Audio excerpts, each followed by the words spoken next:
In this video, we're going to talk about how to get your providers, okay, and how to manage them.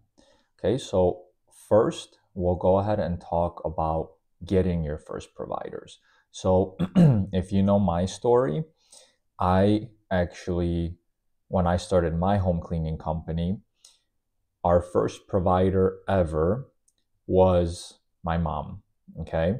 And it did not cost anything to find her. She needed more jobs because she was already a cleaner. Um, so I simply asked her if she wanted us to get her jobs for her, and we would take a cut, and she agreed. Okay. And in my opinion, when you're getting your first set of providers and you don't have a lot of money, you have, $1,000 or less, your best bet is going to be to do things that don't scale. Okay. And what I mean by that is a lot of people always want to set up automations at the beginning. Okay. But usually what happens is that you need to do a lot of things that don't scale first before you find things that work and you have a system that later scales. Okay. So what do I mean by that? I mean messaging people one by one through groups, finding them manually, doing things, that take manual work versus just posting an ad somewhere and having them come to you. Okay. So if you're in the, let's say, poop scooping business, or you're in the home cleaning business, lawn care, where would you look for those folks? Well, if you're in poop scooping, that's easy, right? Anybody can do poop scooping. So if you're starting that service, you could literally go to someone that's in college, or, as long as you follow the laws in your state or country, wherever you are, you could probably go to high school, find someone that's 18 years old and wants to make quick money. And that could be how you first find your first employee or contractor, however you have your model set up, right? So you can do that. And then, of course, later, I mean, doing something like that, as the poop scooping example, you could even maybe scale that. You could have someone that's finding people that are in high school full time. That might actually be something that later you find successful and keep going with it. But at first, if you don't have a lot of money, find resources where you can go ahead and get providers for free, ask around, and things like that. Once you start getting revenue, which I talk about in the marketing section of this course, once you start getting revenue, then you can go ahead and start getting people that are actually, then you could start having systems and explore with paid sources, right? And if you have free sources that continue to work for you, you might not even need to have any paid sources for a very long time, right? So that's one.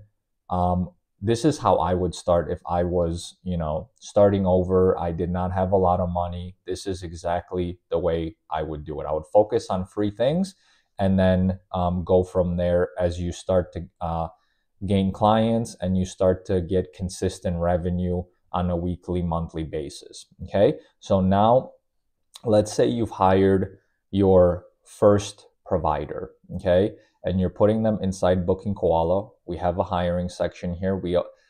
And you would put your providers here. However, and this is built in a way where we would recommend you using it this way from start to finish, because it makes everything a lot easier. Okay. So you have your entire Booking Koala admin dashboard.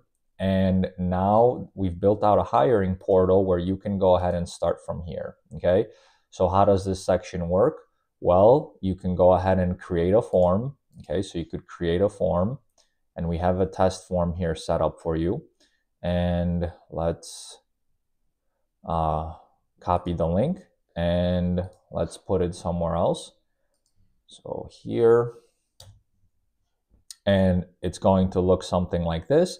You can go ahead, of course, mimic the questions however way you want. So if if you're having leads, so there's two ways to do it. So if you're collecting leads, let's say you found Craigslist is very cheap, $5, and you want, I don't know exactly how much it is currently, but I remember at one point it was free when we started. That's how we also leveraged after my mom, we started to leverage Craigslist to get other cleaners because it was free. Now I think it might be like $45 or something, might be different prices in different states. So you want to check in, but it is still a source that's pretty good, and it doesn't cost that much money. So you could create forms and put them on Craigslist or other places and capture leads. Okay. So when someone fills this out, you'll get a prospect lead that is in here. You could also add your prospects manually. So let's say you found two people in a college that are ready to poop scoop. You could add them in here. Okay, test. Let's put test 1. And then we'll add them in. Okay. And then they'll be in here. Then you can go ahead and create your onboarding funnels. Okay, the way this works, it's kind of like a sales funnel.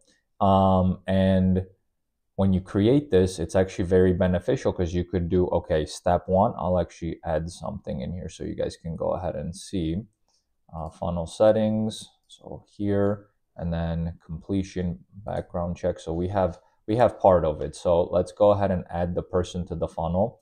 And basically you can do this, I added this one manually, but you can go ahead and have it set up that it goes in here automatically, right? So if, for example, someone filled out a lead form, they will end up in your funnel automatically. And then you could create sections of your funnel and then take this user down the funnel, right? So, and then it will tell you how much you've completed. So if you say done, and there's only one step, it's 100%, right?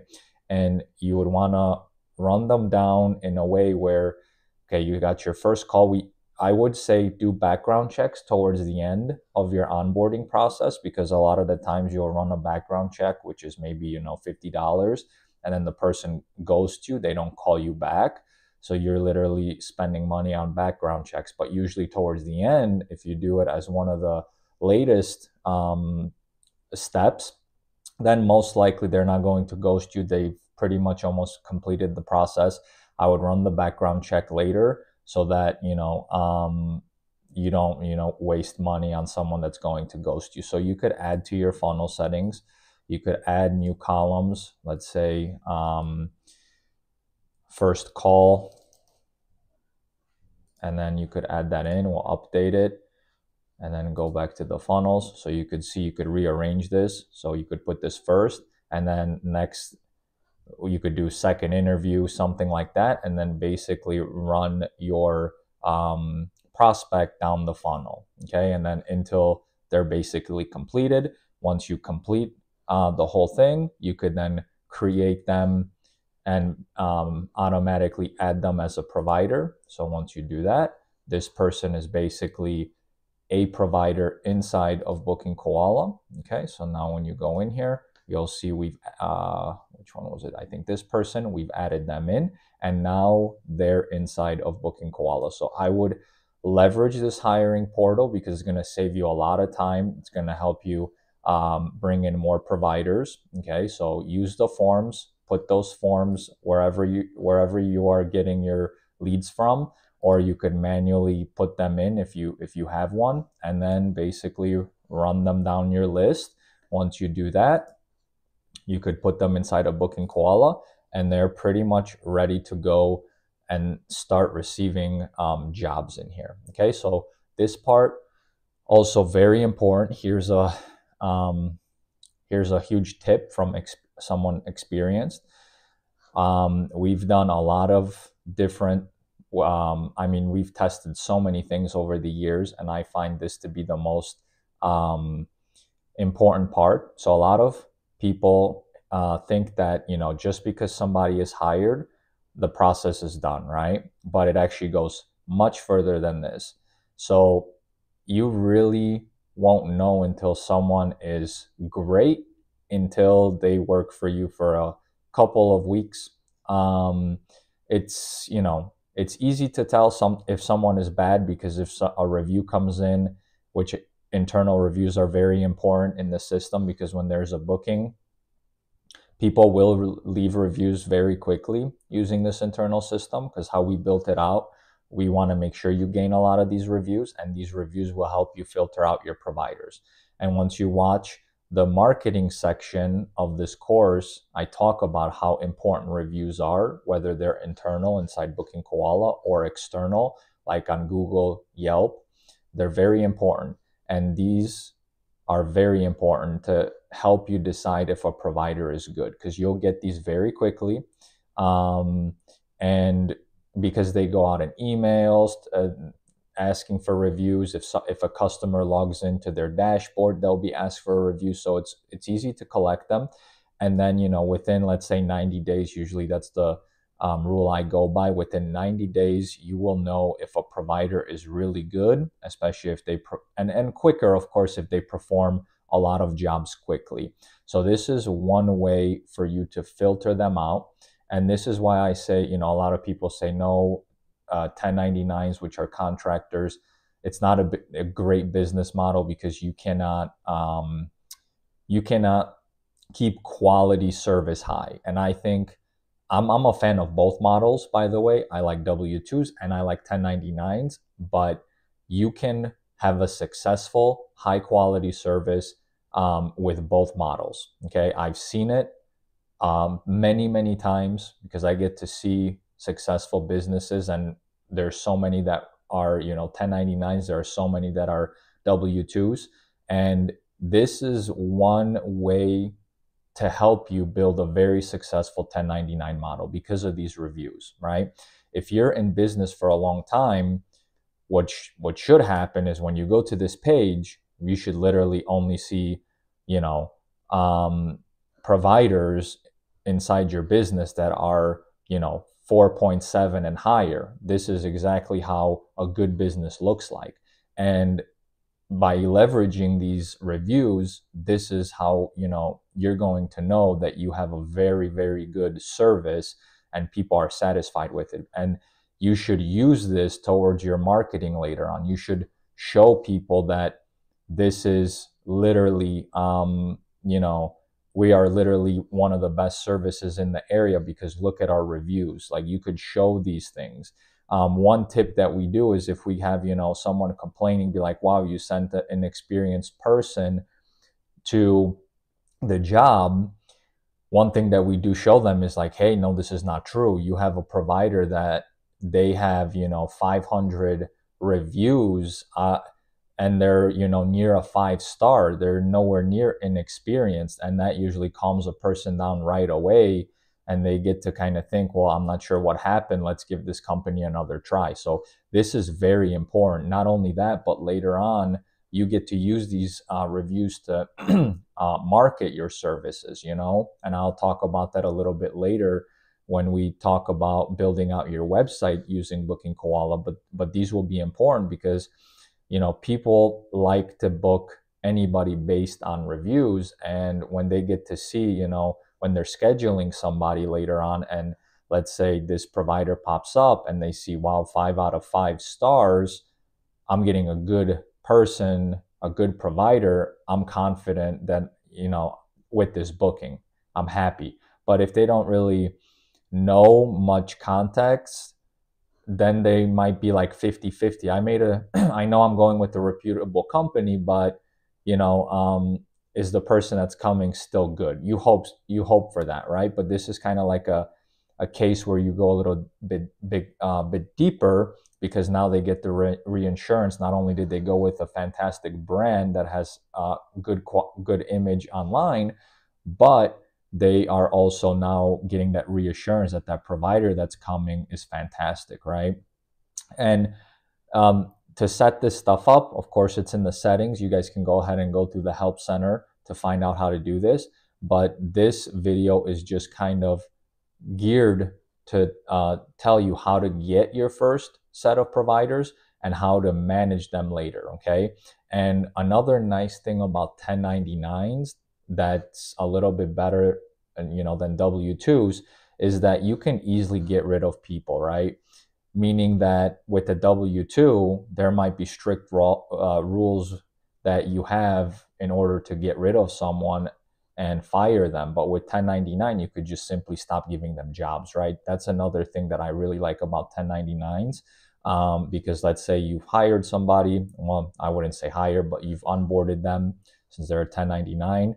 You could kind of be like, okay, 90 days, we're testing this person. And then within 90 days, you see they're a 3 out of 5, no way to get them to improve. You're just going to stop giving them jobs, right? Because that's how a good service would do it. Or if you think there is potential, then you could give them some tips, give them a couple more chances, and then of course, improve the service quality that way and hope for the best. If not, you could get rid of them. So utilize these internal reviews. If you run your own test, you'll see how easy it is to get these internal reviews and how often people actually go ahead and leave these reviews. So it'll be a piece of cake for you to determine who is good.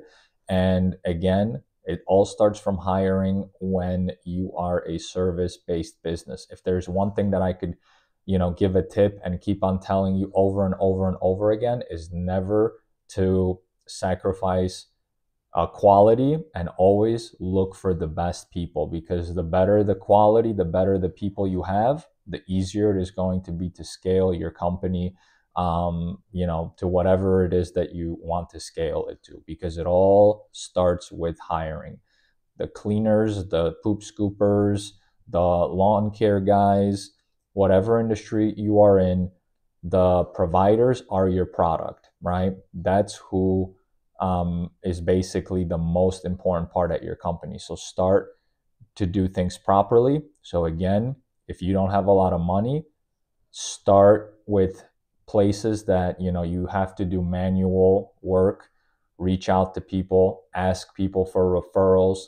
That's the easiest and the cheapest way to get your first 1 or 2 people. Or if you already have channels like Facebook groups where it's free, you just go in there, ask it, or even call other services and ask them if they would want more jobs. I would, it's extra work, but that's, how it is done when you don't have a lot of money. You have to do things that you may not necessarily want to, or take a lot more time and effort, but that is how you build something when you don't have a big budget. Okay. And then again, you use the hiring portal to onboard all your prospects, and then later manage them through the providers section and the reviews, and then play around with all the settings in order to get them bookings and grow your service. Okay, I hope that this video helped you guys out. I'll see you guys in a different lesson.